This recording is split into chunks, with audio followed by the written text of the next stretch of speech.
चुनावी नतीजे आने के बाद हर गुजरता दिन दिलों की धड़कनें बढ़ा रहा है। बीजेपी की प्रचंड जीत के बाद से कई चेहरे या कहें कई दावेदार समीकरण में फिट बैठ रहे हैं। कभी चर्चा आदिवासी फेस की होती है, कभी महिला या ओबीसी चेहरे की, तो पुराने और विश्वस्त चेहरे रमन सिंह का नाम भी लगातार बना हुआ है। गुरुवार को इस फहरिस्त में एक और नाम जुड़ गया। 7 बार के सांसद, पूर्व केंद्रीय मंत्री और 3 राज्यों के राज्यपाल रह चुके रमेश बैस का। छत्तीसगढ़ के इस दिग्गज चेहरे के नाम की गूंज राजधानी रायपुर से लेकर दिल्ली के गलियारों तक सुनाई दी। इसके साथ ही दिल्ली से एक तस्वीर भी सामने आई। सरगुजा सांसद रेणुका सिंह बीजेपी के राष्ट्रीय अध्यक्ष के साथ नजर आईं। हालांकि केंद्रीय राज्य मंत्री समेत तमाम दिग्गज एक सुर में कह रहे हैं कि बीजेपी का केंद्रीय नेतृत्व भी मुख्यमंत्री का चेहरा तय करेगा। पार्टी संगठन जो तय करेगी मैं वही करूंगी। मुख्यमंत्री तो हमारा राष्ट्रीय नेतृत्व तय करेगा, ये हमारी पार्टी की परिपाटी है। और मैं तो एक छोटा सा कार्यकर्ता हूँ गांव का, और हमको 30 साल अपना राजनीतिक जीवन का हो गया है। आज तक जो भी पार्टी आदेश की है उसका हमने पालन किया है, और आगे भी पार्टी का जो आदेश होगा उसका पालन होगा। बीजेपी में सीएम को लेकर सस्पेंस बना हुआ है, तो कांग्रेस के पूर्व सीएम भूपेश बघेल ईवीएम पर सस्पेंस बना गए। 2023 चुनाव का जनादेश स्वीकार करते हुए उन्होंने कहा कि ईवीएम के बारे में कुछ बोलो तो बीजेपी को मिर्ची लगती है। इसके पीछे कुछ ना कुछ कारण तो है। जैसे ईवीएम के बारे में कुछ बोलो, भारतीय जनता पार्टी को बहुत जोर से मिर्ची लगती है। तो इतना जोर से क्यों लगना चाहिए? लगता है मतलब कुछ न कुछ तो कारण होगा। छत्तीसगढ़ में गहराते हुए सस्पेंस को लेकर तमाम राजनीति गरमा रही है। कई चेहरों की बात भी हो रही है, लेकिन मोहर उसी नाम पर लगेगी जो दिल्ली की पसंद के साथ छत्तीसगढ़ की राजनीति में सामंजस्य बना पाएगा और सभी समीकरणों में भी फिट बैठेगा।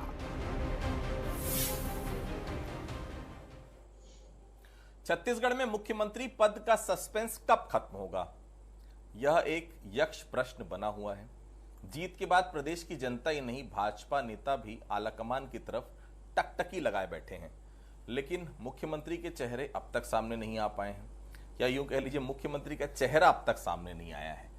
हालांकि अब यह दावा किया जा रहा है कि कल तक प्रदेश में पर्यवेक्षक रायपुर आ सकते हैं और 10 दिसंबर तक नामों पर ऐलान हो जाएगा। ये अभी तक की जानकारी आ रही है। हालांकि जितना हम नरेंद्र मोदी को जानते हैं या बाकी लोग जानते हैं, 8 अंक बहुत महत्वपूर्ण होता है उनके लिए, तो हो सकता है कल जो बादल है वो कुछ छट जाए। लेकिन जैसे जैसे इधर उधर वक्त बढ़ता जा रहा है, मुख्यमंत्री पद के दावेदारों की लिस्ट भी छोटी नहीं और बड़ी होते जा रही है। रमन सिंह, अरुण साव, विष्णुदेव साय, रेणुका सिंह, गोमती साय, रामविचार नेताम, ओपी चौधरी, रमेश बैस, लोगों के जहन में जितने भी नाम आ रहे हैं अपनी सुविधा के लिहाज से वो इसमें जोड़ते और घटाते जा रहे हैं। हालांकि इन सब के बीच एक सवाल तो जरूर उठ रहा है, जब मतदाताओं ने इतना स्पष्ट जनादेश दिया है तो फिर आलाकमान को नामों का ऐलान करने में इतना कंफ्यूजन क्यों हो रहा है? इसका जवाब जानकारों की नजर में यही है कि भाजपा की यही परंपरा रही है। अपनी बातों को मैं आगे बढ़ाऊं उससे पहले एक आंकड़े को मैं आपके सामने रखता हूं। भारतीय जनता पार्टी का इतिहास रहा है कि वो बहुत आसानी से नामों का ऐलान नहीं करती है। पूरी तरह से नामों का मंथन करने और नफा नुकसान को तराजू में टटोलने के बाद ही निर्णय लिया जाता है। भाजपा ने जब गोवा में मुख्यमंत्री नाम की घोषणा की थी उसमें 11 दिन लगा था, उत्तराखंड में 11 दिन बाद मुख्यमंत्री तय हो पाया था, मणिपुर में 10 दिन का वक्त लिया था, असम में 7 दिन, और गुजरात में भी जहां से खुद प्रधानमंत्री आते हैं वहां भी 2 दिन का वक्त लिया था। इसलिए अगर नामों में देरी हो रही है तो ज्यादा हैरानी नहीं होनी चाहिए। नमस्कार, आज का मुद्दा में आप सभी का स्वागत है। मैं हूं आदित्य नामदे। तो आपने चर्चा जो शुरुआत में एक बैकग्राउंड मैंने आपको बताया, आप समझ ही गए होंगे। जिसकी जो मर्जी आ रही है वो उसमें नाम जोड़ता जा रहा है। अचानक 3 राज्यों के राज्यपाल रहे, त्रिपुरा, उसके बाद झारखंड, फिर अभी महाराष्ट्र के राज्यपाल रमेश बैस की अचानक एंट्री हो रही है। रामविचार नेताम, केदार कश्यप, लता उसेंडी, बाकी नाम तो खैर पहले से बने हुए हैं। तो कौन बनेगा करोड़पति, जिस तरह से होता है उस तरह से कौन बनेगा मुख्यमंत्री, जिसकी जो मर्जी आ रही है वो नाम सामने रख रहा है। लेकिन मैं फिर कह रहा हूं, हम और आप कितने भी कयास लगाते रहें, होना वही है जो अमित शाह और प्रधानमंत्री नरेंद्र मोदी चाहेंगे। तो फिलहाल इंतजार करना चाहिए। पहले हम इस चर्चा को आगे बढ़ाते हैं, क्योंकि सस्पेंस अगर बरकरार है तो राजनीतिक मेहमान क्या सोचते हैं उस सस्पेंस के बारे में हम जरूर बातचीत करेंगे। हमारे साथ बातचीत करने के लिए 3 बेहद खास मेहमान मौजूद हैं। हमारे साथ उमेश घोरमड़े साहब हैं, भारतीय जनता पार्टी के नेता हैं, प्रवक्ता हैं। नितिन भंसाली जी हैं, कांग्रेस के वरिष्ठ नेता हैं, प्रवक्ता हैं, बहुत स्वागत करता हूं उनका। डॉक्टर अजय चंद्राकर साहब हैं, राजनीतिक विश्लेषक हैं, बहुत स्वागत करता हूं उनका। चूंकि प्रश्न जो है वो भारतीय जनता पार्टी के इर्द गिर्द है, सरकार उनकी, तो निश्चित तौर पर पहला प्रश्न उन्हीं से होना चाहिए। उमेश जी, अब तो वाकई में इंतहा हो गई इंतजार की। जब से मैं बात कर रहा हूं तो खबर है कि पीएम के साथ अमित शाह की फिर से बैठक हो रही है। क्या हो रहा है कुछ पता नहीं चल पा रहा है। छत्तीसगढ़ में सब कुछ दिल्ली में तय होगा। जिससे बात करो तो सब यही बोल रहे हैं बस कल हो जाएगा, परसों हो जाएगा। कोई यज्ञ करवा रहा है, कोई अनुष्ठान करा रहा है, हर किसी के घर में कनात तन गई जैसे किसी के घर में शादी होने वाली है। नेता तो है ही, अधिकारियों को समझ नहीं आ रहा है किसके दरवाजे में जाकर बूके दें। लगातार चल रहा है पिछले कई दिनों से। क्या सोच रहे, क्या सब कुछ दिल्ली में ही तय होना है उमेश जी? देखिए आदित्य जी, आपने अभी स्वयं कहा कि लोग अपने अपने हिसाब से कयास लगा रहे हैं, लेकिन कयासों पर हम नहीं जाते हैं। 3 तारीख को परिणाम निकल करके आए हैं और आज 7 तारीख है, 3 दिन पूरे हुए हैं, आज 4था दिन है। और जिस प्रकार से आपने कहा कि कहीं खनात लगे हैं, कहीं जश्न मन रहे हैं और तमाम तरह के विषय, निश्चित तौर पर हमारे तमाम 54 विधायक जीत करके आए हैं। कार्यकर्ताओं का उत्साह है, जनता का उत्साह है, वो चीजें लगातार चल रही है। लेकिन आपने एक महत्वपूर्ण बात और कही कि केंद्रीय नेतृत्व ही निर्णय करेगा क्या। आपने भी भारतीय जनता पार्टी के तमाम राज्यों का भी जिक्र करते हुए वो तमाम आंकड़े भी यहाँ पर रखे। तो आप भी बेहतर तरीके से जानते हैं कि जो प्रक्रिया होती है, हमारे विधायक दल की सहमति से, उनकी मंशा को जानने के उपरांत हमारे जो पर्यवेक्षक आएंगे, उसके उपरांत निश्चित तौर पर छत्तीसगढ़ को गढ़ने वाला, छत्तीसगढ़ को विकास के सोपान पर आगे लेकर तो जाने वाला आएंगे उसके बाद तय होगा, ऐसा कहना है। निश्चित तौर पे मैं आपको 2018 के लिए थोड़ा सा पीछे लिए चल रहा हूँ। शायद याददाश्त कमजोर होती है सभी की, मेरी भी हो सकती हो। अजय चंद्राकर जी करेक्ट करेंगे। जब नेता प्रतिपक्ष चुनना था ना उमेश जी, तो विधायकों ने राय किसी और की दी थी और एक फोन आता है और बाद में बता दिया जाता है कि धर्मलाल कौशिक का नाम आपको सबको ओके करना है। चंद्राकर साहब गलत बोल रहा हूं, सही बोल रहा हूं? जवाब ले लीजिए। बिल्कुल उमेश जी बता दीजिए पहले आप। देखिए, उस पर्यवेक्षक वाले विषय को आप तमाम लोगों ने, आप भी खुद वहां मौजूद थे और आपने उसको कवर किया था। और जो अंदर जो बैठक हुई थी उसमें जो निर्णय निकल करके आए थे, सर्वसम्मति से जो निर्णय निकल करके आए थे, उसी पर चर्चा हुई, उसी पर निर्णय निकल करके आए। लेकिन जिस प्रकार से आपने पहले कहा कि कयासों में तमाम लोगों के नाम निकल करके आ रहे हैं मुख्यमंत्री को लेकर के, उस वक्त भी इसी प्रकार से कयास और तमाम तरह की खबरें चली थी। तो खबरों के आधार पर संगठन के निर्णय नहीं होते हैं। आप नहीं मानेंगे, मुझे मालूम। नितिन जी, वैसे आपको उनके मुख्यमंत्री से कोई लेना देना नहीं, कौन बनेगा कौन नहीं बनेगा, लेकिन फिर भी नजर तो आप लोग की भी गड़ी हुई है। कौन बनेगा, कब बनेगा? बदलाव के बाद कहीं बदला तो शुरू नहीं हो जाएगा नितिन जी? देखिए, सबसे पहले आपके चैनल में मैं प्रदेश की जनता को इस जनादेश के लिए, जो जनादेश मिला है, जनता जनार्दन होती है लोकतंत्र में, जनता ने अपना जनादेश दिया, इसलिए मैं उनका सम्मान करता हूं। साथ ही एक सशक्त विपक्ष के रूप में भारतीय जनता पार्टी ने जो वादे किए हैं वो उसे पूरा करें, इसके लिए एक सशक्त, एक ईमानदार विपक्ष के रूप में हम काम करते रहेंगे, इसकी गारंटी देता हूं। अभी आप आदित्य जी कह रहे थे कि कौन बनेगा करोड़पति चल रहा है, ऐसा सीन है, कौन बनेगा मुख्यमंत्री। तो कौन बनेगा करोड़पति में भी 4 ही ऑप्शन दिए जाते हैं, तो यहाँ ऑप्शन 4 नहीं है। मेरे देखते देखते ये 8-10 पार हो चुके हैं। तो मुझे ऐसा लगता है कि बीजेपी में असमंजस की स्थिति बनी हुई है। खैर, जो भी मुख्यमंत्री बने स्वागत है, ये भारतीय जनता पार्टी का आंतरिक मामला है। पर मुझे ऐसा लगता है कि जनता ने आदित्य जी जनादेश दे दिया है, तो निर्णय जल्दी हो जाना चाहिए, मुझे ऐसा लगता है, और भाजपा को इस विषय में जल्दी निर्णय लेना चाहिए। चंद्राकर साहब, वैसे तो ये बात पक्की है कि हम लोग सिर्फ और सिर्फ अंदाज, कयास ही लगा सकते हैं। कोई सोर्स और कोई जानकारी किसी के पास पुख्ता नहीं। मैं फिर कह रहा हूं, किसी के पास पुख्ता नहीं है। सिर्फ आशंका की हम बात करें या कह लें कि जो नाम तैर रहे हैं, जो नाम आ रहे हैं, आपकी नजर में कौन सबसे बेहतर उम्मीदवार हो सकता है मुख्यमंत्री पद के लिए? चंद्राकर साहब। आदित्य जी, आपके प्रश्न में आऊं उसके पहले एक बात कहना चाहूँगा।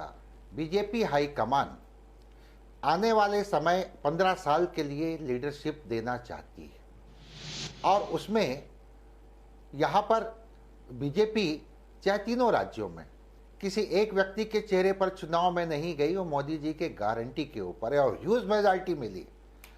तो इस हिसाब से वो क्षेत्रीयता या फिर जाति समीकरण या फिर अन्य एक्सपीरियंस, इन सब विषयों को देखते हुए वो निर्णय ले रही है। और गुजरात में जिस तरह से वो नई एक पीढ़ी को राजनीति में लाए, वो प्रयोग करना चाहती है और वैचारिक मंथन इसी दौर में हो रहा है। जहाँ तक आपका प्रश्न है और जो वोटिंग बिहेवियर रहा है, और नैसर्गिक रूप से भी मेरा तो यही कहना होगा, पसंद तो पार्टी तय करेगी नाम, लेकिन साइकोलॉजिकल मैं बात करूंगा, छत्तीसगढ़ में भविष्य को लॉन्ग टर्म में राजनीति में स्टेबल रहना है तो आंख मूंद करके अरुण साव जी को बनाना चाहिए। ये काफी क्रुशियल वोटिंग बिहेवियर रहा है इस चुनाव का।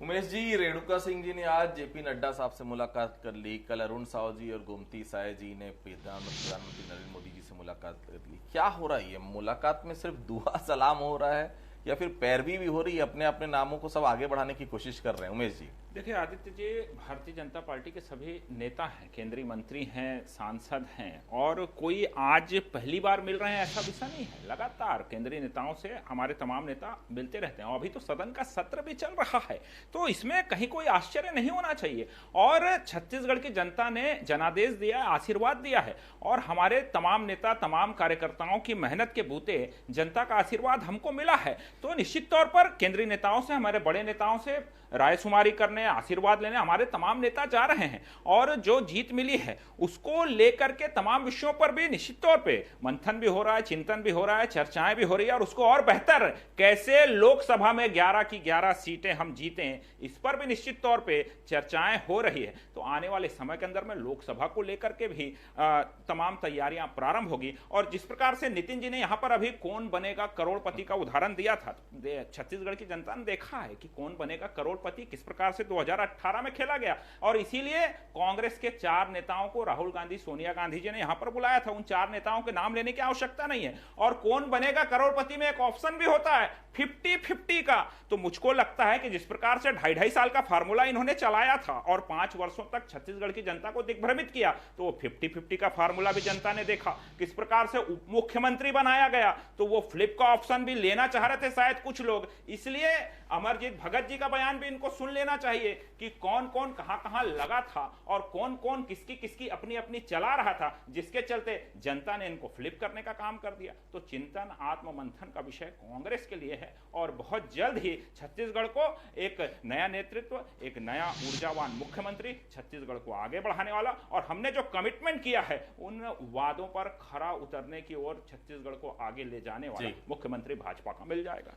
नितिन जी, कल आप लोग की भी बैठक है दिल्ली में, क्या होगा बैठक? क्या बताएंगे आप लोग हार की वजह, एक्चुअल वजह क्या बताएंगे आप लोग हारने की वजह? अब तक आपके मंत्री हारने के बाद एक दूसरे को दोषी ठहरा रहे हैं, आपस में सब लड़े, निपटा दिए एक दूसरे को, इसी लड़ाई से हारे हैं या हरवाए गए हैं? क्या देंगे दिल्ली को जवाब नितिन जी? देखिए आदित्य जी, फैसला जो कुछ भी हो वो मंजूर होना चाहिए। जंग हो या इश्क हो, भरपूर होना चाहिए। यहां पर मैं इसको राजनीति से जोड़ूंगा तो फैसला जो भी हो वो मंजूर होना चाहिए, राजनीति हो या इश्क हो, भरपूर होना चाहिए। लेकिन जो अमरजीत भगत वो साहब बोले, अब सुनिए, मीटिंग है, उन्होंने बहुत मीटिंग साफ के बोला, बाद हमें तो अपनों ने लूटा, गैरों में कहा दम था, हमारी कश्ती वहां डूबी जहां पानी कम था। मैं एक चीज और बोल दूं, राज भले ही भल्लाल देव को मिला हो, पर दिल में राज आज भी बाहुबली करते हैं। तो मीटिंग है, मीटिंग से जो नेता निकलेंगे, निकल कर अपनी बात कहेंगे, उसके लिए रुकना चाहिए। मैं अधिकृत नहीं हूं इसको कहने के लिए कि मीटिंग किस विषय पे बुलाई गई है, मीटिंग में क्या डिस्कशन होगा। हाँ, हमारे नेता गए हैं, वहां पर चर्चा होगी निश्चित तौर पर, और जो चर्चा होगी वो तो सबसे पहले जब कोई नेता उतरते हैं एयरपोर्ट पर तो आपके संवाददाता पहले ही पकड़ लेते हैं उनको, तो मेरे से पहले मुझे ऐसा लगता है जो भी चर्चा होगी वो आपको पता है। सच नहीं बताते, अंदर क्या हुआ वो कोई बताता नहीं। आप ही बता दीजिए, जय सिंह अग्रवाल जैसा नेता क्यों हारा, ये आपको मंथन करना चाहिए। रविंद्र चौबे क्यों हारे, और सबसे बड़ी बात है टीएस सिंहदेव क्यों हारे। निश्चित तौर पर नितिन जी, मंथन आप बहुत सीनियर जर्नलिस्ट हैं आदित्य जी, मैं आपको लगभग 20 सालों से देख रहा हूं और 10-12 सालों से कहीं न कहीं आपके साथ में डिबेट भी कर रहा हूं। आपको सारी चीजों का अनुभव है, मंथन होगा, चिंतन होगा, सारी चीजें होंगी, और बिल्कुल देखिएगा इसके नतीजे। हम तो आगे लोकसभा की तैयारियों में भी लगना भी करते हैं, क्योंकि बेहतर विपक्ष और अगली बार 5 साल के बाद फिर कोशिश। चंद्रकर साहब, कांग्रेस की भूमिका क्या देख रहे हैं अब 2024 में या अब 2028 में? कांग्रेस के बारे में जो बातें सामने आ रही, जो इनके मंत्री कर रहे हैं, दबी जुबान में अब तो विधायक भी सामने आकर बोलने लगे हैं, कांग्रेसियों को कांग्रेसियों ने ही निपटा दिया। अगर ऐसे ही हालात हैं चंद्राकर साहब, तो भगवान ही मालिक है पार्टी के भविष्य का। जिसके लिए जोगी को कोसा जाता था, क्या वही इस बार हो गया चंद्राकर साहब? बिल्कुल आदित्य जी, एक प्रकार से कह सकते हैं यह इविल प्रायः अनेक राजनीतिक दलों में दिखाई देता है काफ़ी प्राचीन समय से, और इसमें कांग्रेस में भी यह बात आई है। और उनके एक पराजित मंत्री खुद ऑन द कैमरा इस तरह की बात किए हैं, तो निश्चित रूप से इनका अस्तित्व रहा होगा। 2003 के चुनाव में जिस तरह से जोगी जी के ऊपर आरोप लगा, मे भी इस समय भी यह इविल रही होगी। इसको पार्टी को मंथन करना चाहिए। रही सवाल भूमिका का 2024 में, तो देखिए बीजेपी यहाँ पर मुख्यमंत्री के नाम पर जिस तरह से गहराई से वैचारिक मंथन कर रही है, अब मेरा साफ मानना है मैदानी क्षेत्र में जिस तरह से परफॉर्मेंस रहा है, बीजेपी के जो प्रदेश इकाई के अध्यक्ष हैं, मैं साइकोलॉजिकल ग्राउंड रियलिटी की बात कर रहा हूँ, जिस आप विधानसभा के अनुसार आप इसका विश्लेषण करते चलिए। 100 जी के ऊपर उनके समाज या अन्य ओबीसी समाज या मैदानी क्षेत्र के लोग काफ़ी कंसंट्रेट हैं। यहाँ पर अगर बीजेपी अगर चुकती है तो फिर वो लोकसभा में उसका परिणाम प्रतिकूल भी हो सकता है। उमेश जी, क्या वाकई में कल पर्यवेक्षक आ रहे हैं, या ये मान ले कि कल सब कुछ तय हो जाए? खैर छोड़िए, हम लोग चर्चा कर रहे हैं, आप लोग भी अपने नेताओं से चर्चा करते ही होंगे। क्या नाम उनके बीच में आ रहा है, कौन हो सकता है मुख्यमंत्री उमेश जी? क्योंकि आपका भी लंबा अनुभव रहा है, राजनीतिक अनुभव, लंबे समय से प्रवक्ता रहे, हर बड़े नेताओं के साथ उठना बैठना। निश्चित तौर पर प्रदेश कार्यालय में भी चर्चा होती होगी कि कौन से नाम चल रहे हैं, कौन बन सकता है, कुछ तो बता दीजिए उमेश जी। देखिए, पार्टी के अंदर के निर्णय चर्चा के विषय नहीं बनते। आप बहुत लंबे अरसे से भारतीय जनता पार्टी को कवर कर रहे हैं, और पार्टी के अंदर के संगठन के अंदर के जो निर्णय होते हैं, भारतीय जनता पार्टी को यूं ही अनुशासन वाली पार्टी नहीं कहा जाता। वो तमाम विषय जिनका है, विधायकों का चूंकि विषय है, तो विधायकों की सहमति से और जिस प्रकार की प्रक्रिया रहती है भारतीय जनता पार्टी के अंदर में, उन तमाम प्रक्रियाओं को पूरा करके बहुत जल्दी, आज 3 दिन हुए, चौथा दिन है, मुझको लगता है कि छत्तीसगढ़ की जनता को भी बड़ी बेसब्री से इस विषय का इंतजार है। क्योंकि छत्तीसगढ़ की महान जनता ने जो आशीर्वाद दिया है, उसके परिणाम के रूप में जो चेहरा और जो मंत्रिमंडल आने वाले भविष्य में निकल करके आएगा, उससे छत्तीसगढ़ की जनता को बड़ी उम्मीद है। और हमारा पूरा प्रयास है कि जनता की उम्मीदों पर हम 100% खरा उतरें, इसलिए इंतजार करिए। और मैं ये विश्वास दिलाता हूं कि जनता की भावना के अनुरूप ही चेहरे निकल करके आएंगे, और हम जनता की भावनाओं को, अपेक्षाओं को पूरा करने में 100% खरा उतरेंगे। और जिस प्रकार से छत्तीसगढ़ के अंदर में 9 मंत्री यहां पर हार गए हैं, जिस प्रकार से दुर्ग संभाग, मुख्यमंत्री जी वहां से आते हैं, वहां के सभी मंत्रियों को पराजय देखना पड़ा है। और आपने भी अभी कहा, जोगी जी का विषय आया, तमाम तरह के आरोप लगातार राजनीतिक गलियारों में लगते रहे, तो कांग्रेस के अंदर खाने भी एक बड़ा सवाल निकल करके आ रहा है। कांग्रेस को इसका जवाब तलाशना चाहिए। क्या कोई फिर से कांग्रेस के अंदर में जोगी हो गया है? उसकी तलाश कांग्रेस को करने की यहां पर आवश्यकता है। और हार का ठीकरा जब एग्जिट पोल निकल करके आ रहे थे और एग्जिट पोल जब निकल करके आए हैं, इनके सुर बदल गए हैं। उस वक्त ये हमसे पूछा करते थे कि भैया हार का ठीकरा आप किस पर फोड़ेंगे?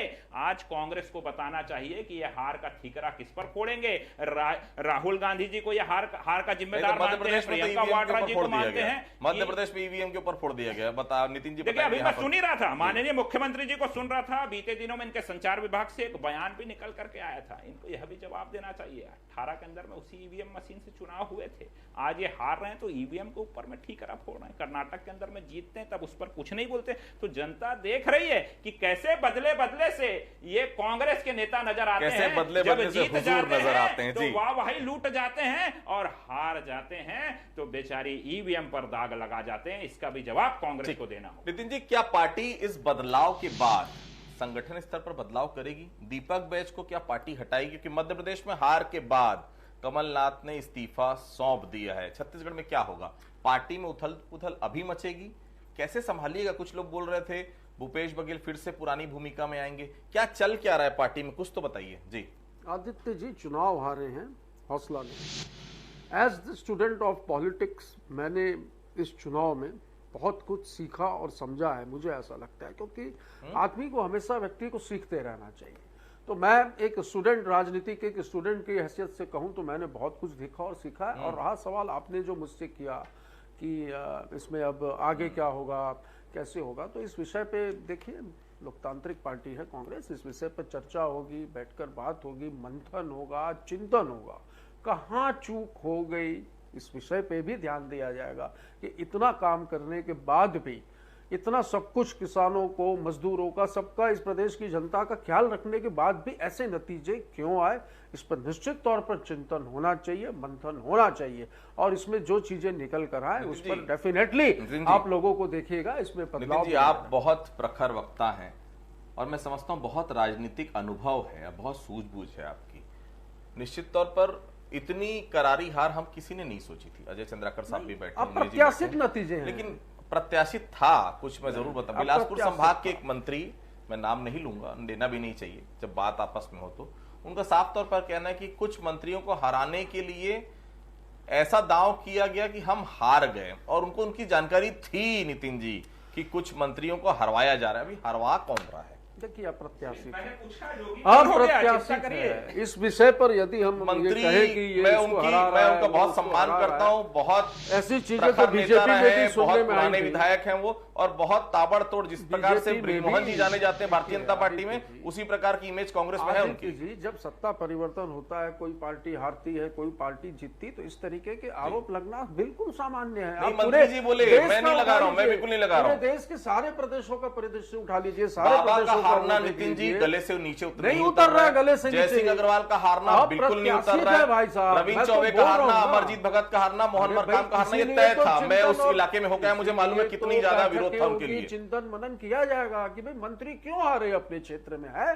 चिंता का विषय है ये, और इस पर बिल्कुल चिंतन होना चाहिए, चिंतन होगा, और इस पर निश्चित तौर पर हम उस पर जाएंगे भाई कि आगे ये इतना सब करने के बाद ये नतीजे क्यों आए। हमको चिंता है, पार्टी की चिंता बिल्कुल हमको है, भाजपा को हमारी चिंता, जिम्मेदारी, जवाबदारी तय करने की बात की। इनके प्रदेश अध्यक्ष जी ने तो साफ तौर पे कह दिया कि मैं इस्तीफा नहीं दूंगा, सबकी जिम्मेदारी है, वो सब पर ठीकरा फोड़ रहे हैं। मीडिया में उनका बयान है नितिन जी, आप जरा देखिए। नहीं तो आप तोड़ मरोड़ के कर रहे हैं, थोड़ा सा रुक जाइए भाई, अभी सरकार वरकार बनाइए, पर्यवेक्षक आ रहे हैं, फिर हम लोग क्या कर रहे हैं उस पर बात करेंगे, फिर से डिबेट में। नितिन जी, उमेश जी कंप्लीट कुछ बोल रहे तो 10 सेकंड में कंप्लीट करिए प्लीज। कुछ बोल रहे हो उमेश जी? देखिए, ये तो ठीक रहा, एक दूसरे पर फोड़ रहे हैं, जिम्मेदारी लेने, आत्मचिंतन। चलिए, वो एक दूसरे पर फोड़ रहे हैं। 2018 में आपने हार का ठीकरा, मजबूत विपक्ष में। उमेश जी 2018 में हार का ठीकरा आपने केवल और केवल अपने कार्यकर्ताओं पे फोड़ा था। मुझे बहुत अच्छे से याद है धर्मलाल कौशिक का वो बयान। उसके बाद किसी के मतलब एक बैठक भी नहीं हुई थी, और कह दिया था कि सब मुख्यमंत्री की बात कर रहे हैं। मैं आपसे कांग्रेस के नेता प्रतिपक्ष के बारे में पूछ लेता हूं। कांग्रेस नेता प्रतिपक्ष किसे बनाएगी? और दूसरी बात, कल की बैठक में पार्टी में किस बात का मंथन होगा? क्योंकि खबर तो यही आ रही है ना कि कांग्रेस आपसी होड़ में हार गई। चंद्राकर साहब, बिल्कुल इसका उत्तर यह है आदित्य जी कि नए जो नौजवान हैं, जस्ट लाइक देवेंद्र यादव, उमेश पटेल, ऐसे लोगों को अवसर देना चाहिए नेता प्रतिपक्ष के रूप में। और कल के कांग्रेस की बैठक में ये दिग्विजय सिंह जी, कमलनाथ जी जैसे सीनियरों से अब इनको थैंक्स देते हुए नई पीढ़ी को लाना चाहिए। बिल्कुल, देखिए नई पीढ़ी को सामने बिल्कुल आना चाहिए। और बिल्कुल हार की समीक्षा कांग्रेस की, वाकई में अगर हार की समीक्षा कर रहे हैं, हर स्तर पर समीक्षा होनी ही चाहिए। क्योंकि किसानों को इतना सब कुछ देने के बाद, बेरोजगारों को, किसानों को, महिलाओं को, सब वर्ग के खुश करने की बात कांग्रेस करती थी, तो फिर हार क्यों? भारतीय जनता पार्टी से उम्मीद है कि जल्द से जल्द मुख्यमंत्री तय करें। डिप्टी सीएम का भी फॉर्मूला आ रहा है, और सबसे बड़ी पशुपेष्ट होगी, हम फिर बैठेंगे जब मंत्रियों के नाम तय हो। क्योंकि इतने दिग्गज जीत कर आए हैं कि जब मंत्रियों का नाम सामने आएगा तो शायद फिर से हम डिस्कशन शुरू करेंगे उस विषय पर भी। आप सभी हमारे साथ जुड़े, आप सभी लोगों को बहुत बहुत धन्यवाद। आज का मुद्दे फिलहाल इतना ही, बाकी खबरों के लिए आप बने रहिए बंसल न्यूज के साथ। नमस्कार।